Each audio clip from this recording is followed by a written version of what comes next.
Kapulisan, mga traffic enforcers ug ubang mga force multiplier sa Dakbayan sa Talisay gipakatap na ang pagpangandam sa makalihukan sa Semana Santa.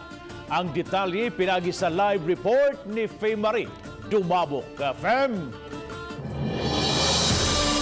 Yes, Bob, kay karong Domingo mo naman ang Palm Sunday ang pagsugod sa Semana Santa. Gilantawan nga sa kapulisan nga dili lang diya sa mga simbahan dugukan sa mga tawo panlakip na usab sa kamerkaduhan. Hinungdan nga sayo ganihang buntag gipakatap na ang pwersa.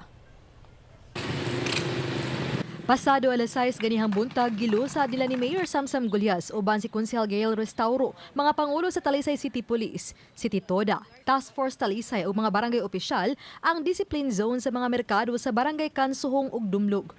Sa maong mga dapit, makita ang presensya sa mga pulis, traffic enforcer o mga tanod aron mapahinumduman ang publiko nga magsunod gikan sa labing simpleng nga balaod sama sa di patakaglabay og basura ug paglabang agi sa pedestrian lane. Unya ang pagsunod sa health protocol. Pagpangandam na usab kini alang sa Semana Santa. So ato nang giplan sa ang atong security plan.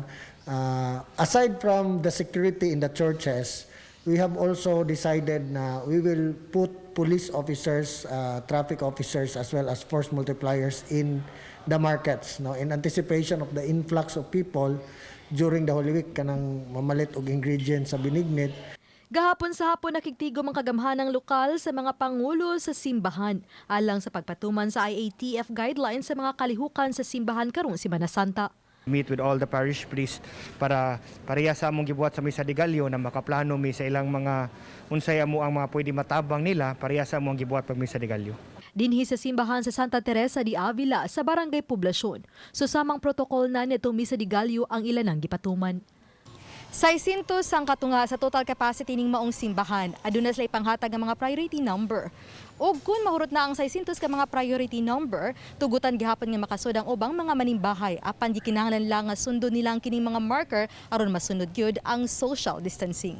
We will do gihapon the blessing of the palms. So we are advising them pagdamo sa inyong mga palma lokay unya igabot atong general prayer ila lang iisa.